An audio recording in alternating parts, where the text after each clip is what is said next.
Oh god. What the fuck is happening right now? Oh, this is the best day of my life, God. I like going down the pond chasing bluegills and kamikazes. Fish on! Welcome to Chumming Up. Today with me, because he won't leave, we've got Leigh Mitchell. Say g'day, mate. G'day, mate. It's good to be here again, Squill. That's enough of you. Because we got our special guest on today, the king and queen of Exmouth Game Fishing, Leigh and Hayley Freestone. Welcome to the podcast. Thanks, Willie. Cheers for having us. Yeah, what's been going on? Apart from all the work, but yeah, bites just heated up. Plenty of fish getting caught, so be good to get out there. But we haven't done much in recent times with that busy work. Yeah, okay. I've seen a few of your posts when you've been on with Eddie. Yeah, we're getting out weekend warrior stuff, but yeah. Not the full dedication that we used to. Yeah, that's bloody work. Yeah, work's getting in the way a little bit, but bites heated right up last couple of weeks, and obviously got the Heavy Tackle tournament starting on Friday, so for once it looks like the stars are lined up, plenty of fish, and weather's looking good as well for once. So. Yep. And you're both involved in organising the Heavy Tackle this year, is that right? Yeah, so we're both running it. Yeah. Leigh likes to think he is, but he hasn't really done anything this year. Hayley does. The email came from Hayley. Hayley does most of the hands-on work, but I'm the brains behind it. I just delegate these days, Yeah. I'm at that level, so yeah. You're at that level. Yeah. Feel like work. No, fair enough. It does look pretty promising. I mean, you got to be happy with that. Was it? Were you guys involved in the decision to move it? It had been January. Yeah. Now it's back to December. Is that just on how many fish have been caught, or? Yeah, well, obviously we run it a lot. It started in December, all them years ago when we first set the comp up, and then we had some really bad years of weather. Like December's always consistent fishing, but there was a lot of lost days, and I think one comp we lost 2 days, didn't we? Yeah, and I think it's sort of a week or two before Chrissy, so we lost a lot of people that already had families booked, like family holidays and that. Yeah, it was sort of dying off a little bit, so we thought we'd give it a chance to January, or always good fishing as well. But it just didn't happen. We had 3 years of very tough fishing. Weather wasn't the best as well, so and watching numbers drop off a little bit, and a few people whinging and that, and a bit of feedback. So we just thought it was time to swing it back. So Okay. So there were people whinging involved in game fishing. That sounds strange. Just got a bit of negative feedback, mate. Just you could tell people, they spend a lot of money and a lot of effort travelling down from Crafter and that, and you want to see everyone catching a fish. So guys coming down doing 3 donuts in a row, even you got the guru here, and he rolled, I think, nine donuts, over his 3 comps. Since I got moved to Australia Day, I haven't raised a fish, haven't even seen one. Yeah. But then it's even worse this year because we've had flat weather for the pre-fish, so all these bloody Craftians are down here actually catching something. I don't know what's worse, really. What, having carafa people in town, or just not catching fish? Oh, just watching them catch something, Especially when you got to work and they're bloody, oh mate, you got it that good down here, look, we're just catching this piss off. Yeah, get out of our country. They got it wide now. They watch for the Facebook reports, and they don't like doing the hard yards, and then a big convoy comes down as soon as a few posts go up, and they're all fucking in. Yeah, smart way to do it, I guess. The smart ones, mate. You get someone like Buzzer, he knows how to get into your heart. He comes down with the bucket of the KFC, and you see everyone walking around with a drumstick for a week. He's the most welcome bloke in town. Yeah. So, how are the numbers looking for the comp? Are they up, or? As of this morning, officially entered, we've got 22 boats and 76 anglers. And that's pretty good considering most people usually enter on briefing night. So you'd expect a few more to come in. There's always the Leigh Mitchells that enter on the night. You got to enter on the night, but when you got a crew like mine, it's hard enough getting a sense off of them. So you've got to let them pay their own way to start with. Yeah. No, I reckon we should get another 5 or so boats tomorrow. The comp's never reached 30 boats. It's sort of been our goal number. So What's the highest? I think 27's the highest we've had. We had one year we were looking like getting 30, but the weather turned to shit. Yeah, The last minute people sort of pulled out. So, something to aim for anyway. And I think if we get real good fishing this year, which it's shaping up to be, the comp's just going to keep growing. Yeah, well, I think living here in Exmouth, like it's probably the one comp, you know, just having something in the summertime that probably the town needs to push more. Because, I mean, we got a lot of festivals during, you know, whale shark season and stuff like that. But getting people to town here then is pointless because we're already full. That's right, yeah. Whereas I think something like this, where it's world-class fishing in a comp, surely most of the town's got to back it. Yep. Except for the ones who, you know, aren't going to back it. No, definitely. And that was always, you know, part of the goal too, you know, was, to bring people into town and that, and definitely everyone that's in game fishing's got money, you know, so they'll all stay at a hotel, they'll all eat at a pub. That's another positive that the comp brings. Yeah. I think also this comp in particular, especially now it's back in December, and I think I can speak for me and Squirrely in particular, I would like to believe, and from what I've seen, is once you fish it, you will always want to fish it because it is that good. It's got the fish, it's got everything you're looking for, you know, bycatch of 80, 90 kilo yellowfin tuna.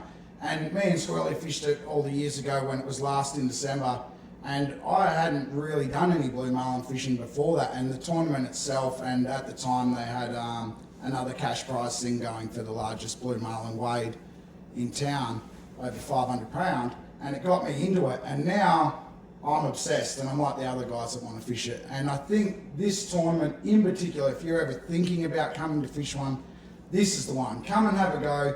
Everyone down the club will want to help you and help you catch more. It's no bickering, nothing, and you will be hooked. You'll be back. I guarantee you'll be back next year to fish it if you fish it this year. It is that good. Is that promo just so we get free entry into this comp, or? We haven't signed up yet.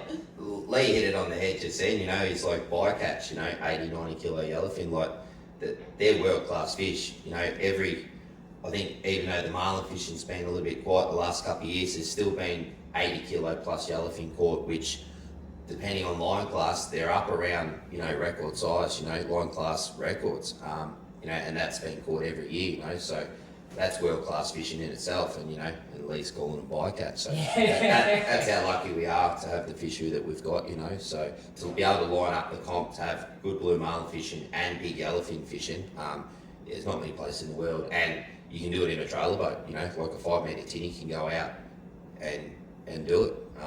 There's a couple of 6 metre boats entered in the comp this weekend. Yeah, so, you know, there's not many places in the world that can do that, let alone Australia, so.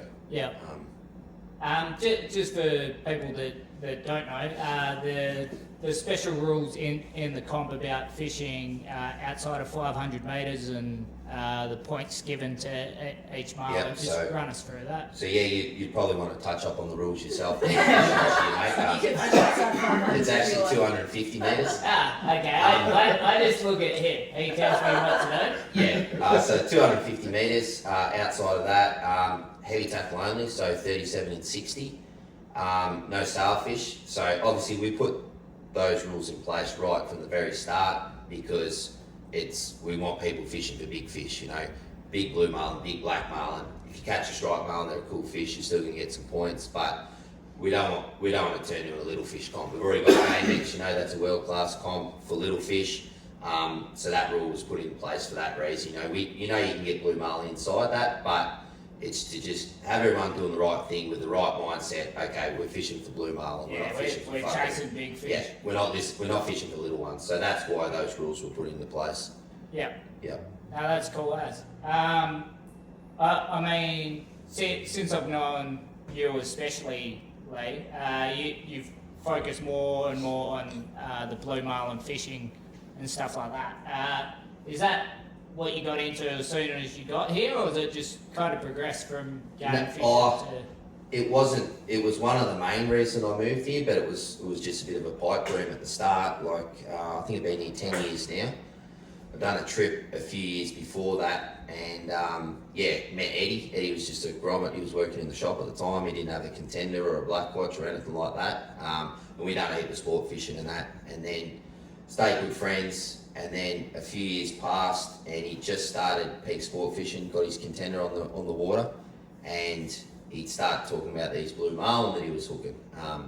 And he, at that stage, he hadn't put his name on the map. You know, he was more GT fishing, that sort of thing. And he didn't even have a set of 80s. And he hooked a couple of blue marlin. He fought one in GameX. It was the first GameX he fished. And I think he fought it for 11 hours on 24 with light gauge hooks. Yeah. And that shit to me was just mythical, you know. Like, I remember just sitting there fucking dreaming about blue marlin after him telling me that story, you know. And I remember he fought for 11 hours. He said it jumped in front of the full moon, like right at the boat. And yeah, it was like I had a shiver up my spine. I've got a shiver up my spine now thinking about it.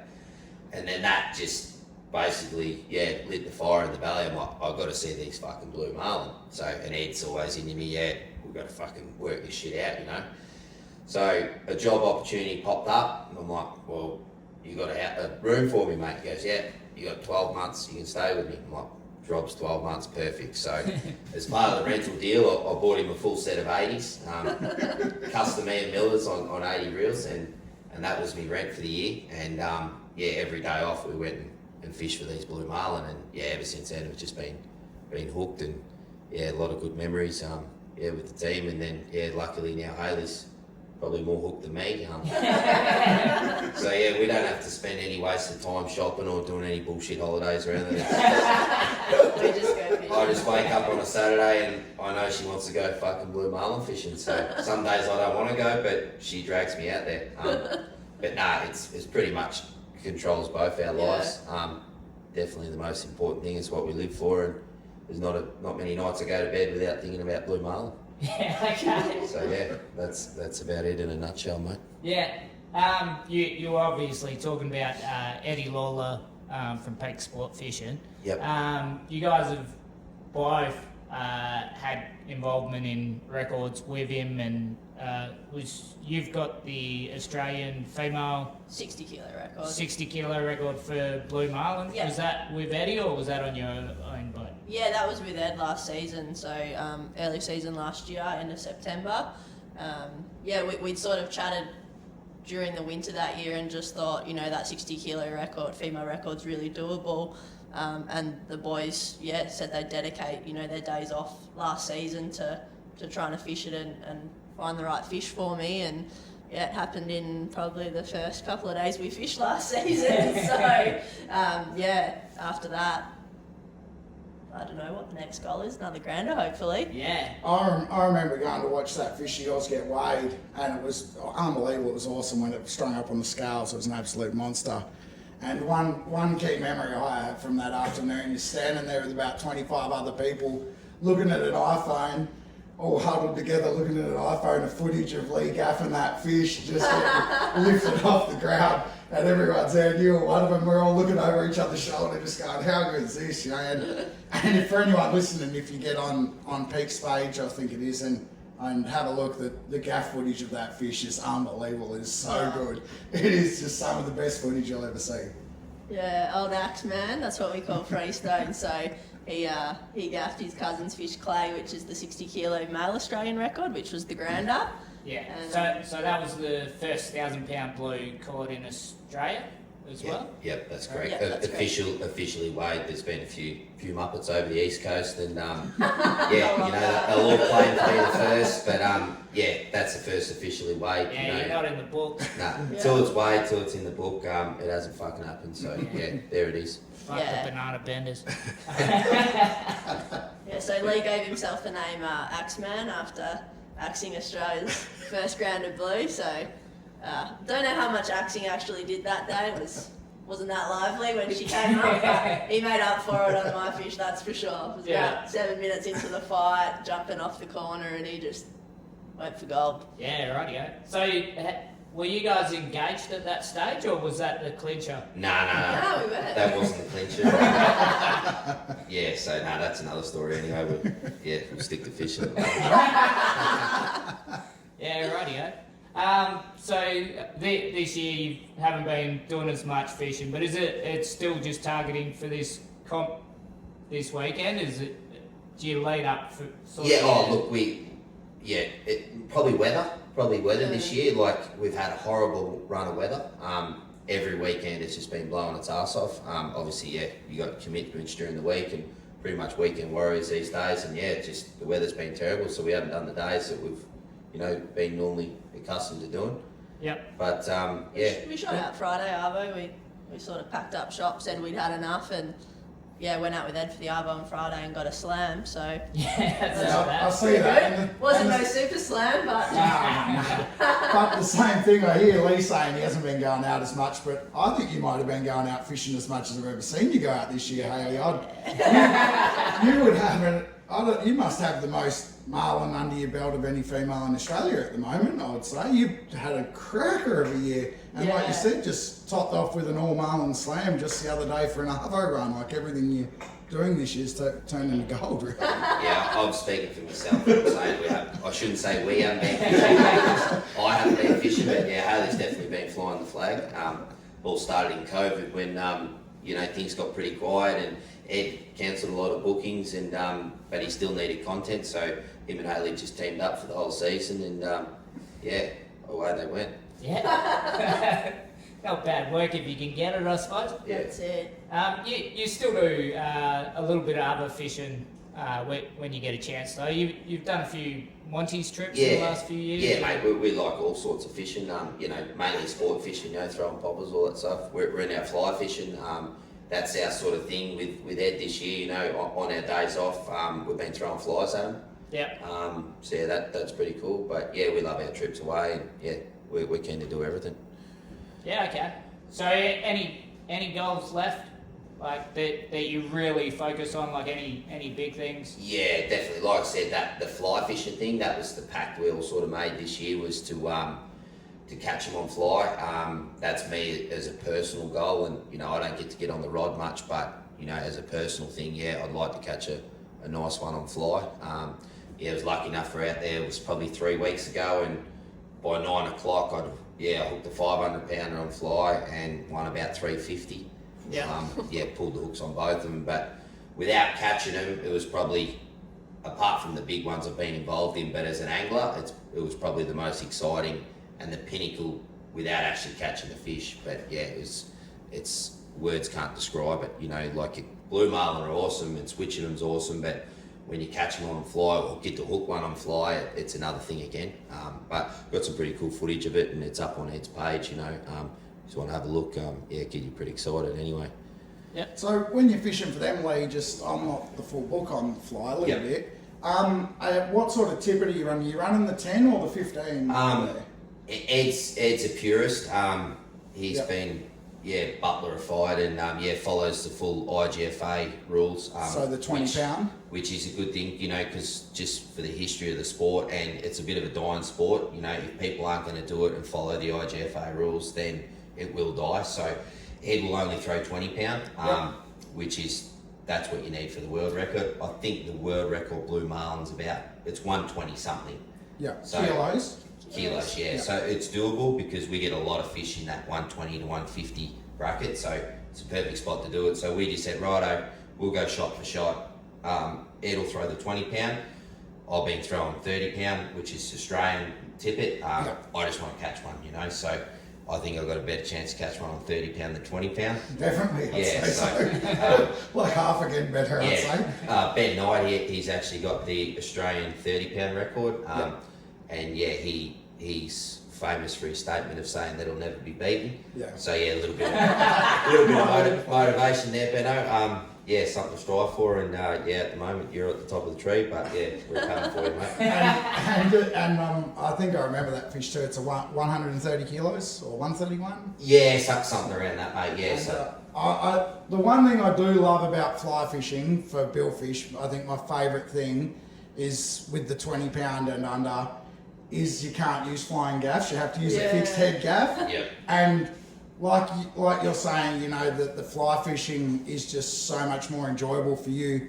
I think myself, I could really enjoy going out and just holding one of those fixed head gaffs with a chance to get in. probably get hurt doing it, but I think that's something I would love. Well, that's the thing about the fly fishing. Like, probably the anglers probably got the easiest job. Like, it's a full team effort. You've got the teaserman. I reckon that's probably the most exciting job. Like, to tease a blue marlin, you know, you got the pole in your hand. You're trying to pull it off him. You know, you got a pit bull that weighs 200 kilos basically. That's trying to rip your arm off and rip the teaser out of your hand, and you know, you're shaking, waiting for it to come back for that next bite. And then you've obviously got the angler, and then you've got 3 guys there with the gaff, you know, licking their chops, waiting for their turn. I don't know if you've seen Ed's gaffs, but his custom fixed gaffs, they've actually got a T-bar welded on the end of them. So you've got a stainless steel bar about 200 mil, and that's to tuck in under your armpit or somewhere else. But all that means is broken ribs and dislocated shoulders. And yeah, someone is going to get hurt, but you know, we've got a good team, and yeah, it's about taking the fish on, you know. So Yeah. that's part of the excitement. Bloody oath. I think, I don't know, do you find that way with just about all, like, blue marlin fishing anyway? Like, I don't know, we always, whenever I talk about us catching fish, it's always we. Yep. Because I don't know, coming from charter, when you had people there catching the fish, they'd always think they did a really great job. Yep. And it, I don't know, like, it's important to have a good angler, but it's probably more important to have a good skipper, good person on the leader. 100%, mate. Like, you know, anyone that fishes, the skipper's the main man. Followed by your first crewman. Especially more so when you start switching and pitching, which, you know, Ed and Wes, like, they're like a well-oiled machine. You know, they don't even really talk when there's a blue marlin in the spread. Like, I'll be carrying on like a fucking idiot. Like, it's my first one I've seen, but they're like a well-oiled machine, and they know what each other's thinking, and they just get the job done, you know. But it's, when you run a program like that, you're teasing the fish, you're switching the fish, and they switch most of the fish for their punters and pass them the rod. But yeah, it's a full team effort, mate, for sure. Yep. So, just to go back on that, you'll have Wes switching your fish for you this weekend? No, definitely not, mate. So since you guys are fishing with them on the weekend? No, we're a full skilled outfit, so everyone's got their job. Hayley's actually, she switched a lot more fish than me. I don't think you've actually ever switched to blue marlin, have you? Well, we won't say that. We're supposed to be, this is supposed to be, you know, an expert panel on it. But no, actually, I'll be honest, I haven't landed one on the switch. Obviously, I'm mainly driving the boat, and then, happy to let you catch them. But and do my job with the axe. Alright. So yeah. Sick. You got anything else to add, Leeward? No, that's about it for me, I think. Alright. Well, I'm looking forward to the comp. You guys? Yeah, mate, can't wait. Yeah, pumped. Someone needs to whack a big one. Whack a big one. Yeah. We're due. Exmouth's due for it. Yeah. So that's on this weekend. Hopefully we'll have some video and photos up. If you can send some through during the comp, or I'll take some. Other than that, thanks for chumming up. No worries. Thanks for having us. Cheers. Catch you Bert. next time. Cheers, mate. Thanks, girls. Hey, thanks for listening. I hope you enjoyed the episode. If you did, make sure to subscribe to the podcast. Also, like us on Instagram and Facebook at Chumming Up. And I hope you get out and get amongst them. Cheers. I like going down the pond chasing bluegills and kamikazes.